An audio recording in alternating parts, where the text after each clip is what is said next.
Most welcome back in my YouTube channel. Very very good morning all of you. तो चलिए आज हम आपके लिए क्लास 10th का क्षितिज से पार्ट 6 का फसल चैप्टर है, फसल कविता है, उसको लेकर आए हैं पार्ट 6 से। इसके लेखक नागार्जुन जी हैं। इनके इस चैप्टर में इनकी दो कविताएं थी पढ़नी। एक था यह दंतुरित मुस्कान, जिसे हम पिछले वीडियो में पढ़ चुके हैं। आज है फसल पढ़ना। तो फसल में क्या कवि कहना चाहते हैं इस कविता के माध्यम से, उसे हम जानेंगे। इसके पहले यदि आपने चैनल को सब्सक्राइब नहीं किए तो कर लीजिए और बेल आइकन को भी दबा लीजिएगा, ताकि मेरे वीडियो से आप वंचित ना रह पाएँ। तो देखते हैं फसल के बारे में कवि क्या कहना चाहते हैं। तो कवि का कहने का मकसद है इस कविता में कि जो फसल होता है वो एक नहीं दो नहीं हजारों नदियों के पानी के कारण होता है। हजारों लाखों किसानों और मजदूरों का परिश्रम का फल होता है। और हजारों हजार खेतों के मतलब अनेक प्रकार के मिट्टियों के गुण के कारण ही हमारे फसल तैयार होते हैं। तो देखिए क्या कवि कहते हैं, इसके बारे में हम देखते हैं कविता से। एक के नहीं दो के नहीं ढेर सारी नदियों के पानी का जादू।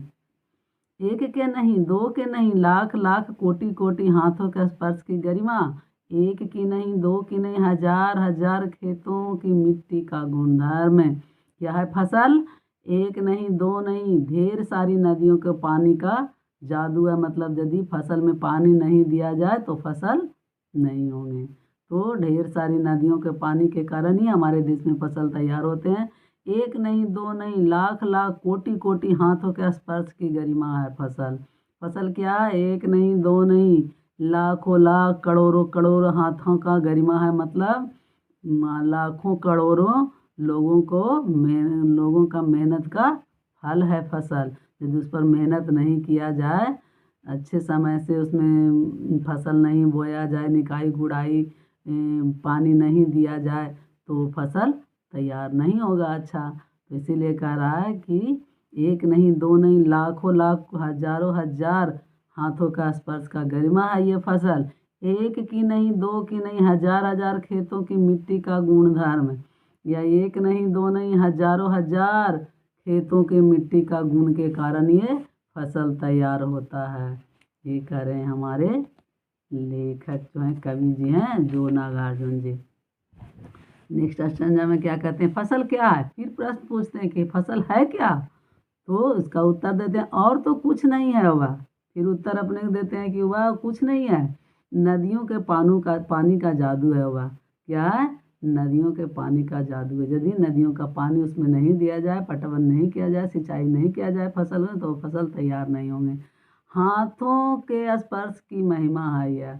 जो हजारों लाखों करोड़ों हमारे किसान और मजदूर खेतों में काम करते हैं, उनके हाथों के स्पर्श का ही तो परिश्रम का फल ही तो है जो फसल तैयार होता है। काली भूरी काली संदली मिट्टी का गुणधर्म है। क्या है? काली मिट्टी, भूरी मिट्टी, सांदली मिट्टी, ये सारी जो मिट्टियाँ हैं उन सभी का गुणधर्म है। मतलब उन मिट्टी के गुणों के कारण ही तो भिन्न भिन्न प्रकार की मिट्टियाँ होती है, जिसमें हमारे देश में भिन्न भिन्न प्रकार की फसलें लगाई जाती है। तो उन्हीं का गुण के कारण ही तो हमारा फसल तैयार होता है। रूपांतर है सूरज की किरणों का। अच्छा, पानी दे दिए, बीज बो दिए, मिट्टी भी है, और फिर मेहनत भी आप करें, लेकिन सूर्य का प्रकाश नहीं मिलेगा तो फसल तैयार नहीं होगा। तो कह रहे हैं सूर्य की किरणों का रूपांतर है यह। सूर्य का किरण मिलता है, प्रकाश मिलता है, धूप मिलता है, तभी तो फसल तैयार होता है। सिमटा रूपांतर, हाँ, सिमटा हुआ संकोच है हवा की थिरकन का। हाँ, यदि एयर भी ना मिले तो भी फसल तैयार नहीं होंगे। इसलिए फसल के लिए हवा में जो ऑक्सीजन और नाइट्रोजन की मात्रा है वो भी फसल के लिए बहुत ज़रूरी है। तो कह रहा है कि सिमटा हुआ संकुचा है हवा की थिरकन का। यह जो हवा हमारी चलती है, झूमती है, उसका यह संकोच है। मतलब हवा के कारण ही तो फसल होते हैं। तो किसका कवि का कहने का मतलब क्या है कि जो पांचों चीज जो हमारे ब्रह्मांड में व्याप्त हैं, क्षितिज जल पावक गगन समीरा, पांच तत्व से बना शरीर है ना। तो यही कह रहे हैं कि फसल है जो क्या है पानी से भी तैयार होता है। फसल है जो मनुष्य के परिश्रम से तैयार होता है। फसल है जो कि खेत की मिट्टियों के गुणों के कारण तैयार होता है। और फसल क्या है? सूरज के किरण के कारण तैयार होता है। और फसल क्या है? हवा के कारण तैयार होता है। ये पांचों नहीं मिलेंगे, पांचों में से कोई भी घट जाएगा तो फसल अच्छा तैयार होगा ही नहीं। इसीलिए पांचों को इसमें होना बहुत ज़रूरी है। इन पांचों का, पानी का, नदी का पानी का भी होना बहुत ज़रूरी है फसल के सिंचाई के लिए। फिर मनुष्य का परिश्रम भी होना चाहिए। फिर आपको मिट्टी भी होनी चाहिए। हमारे देश में तो अनेक प्रकार के फसल होते हैं, अनेक प्रकार की मिट्टियाँ भी हैं। तो मिट्टी के गुण के आधार पर फसल भी तैयार होते हैं। तो और सूर्य का प्रकाश भी बहुत ज़रूरी है और हवा भी बहुत ज़रूरी है। इस प्रकार से इस कविता में आप क्या देखें, कौन सा अलंकार है? इसमें मानवीकरण अलंकार है। हवा की थिरकन का सिमटा हुआ संकोच, इसमें हवा को मानव के रूप में अंकित किया गया है, इसलिए से इसमें मानवीकरण अलंकार है और ज़्यादा अलंकार इसमें नहीं है कहीं। तो चलिए आज हम यहीं पर समाप्त करते हैं। नेक्स्ट डे मिलेंगे नेक्स्ट टॉपिक के साथ।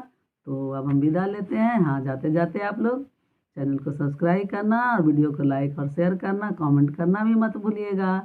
Okay guys, bye bye, have a nice day dear और ऑल द बेस्ट।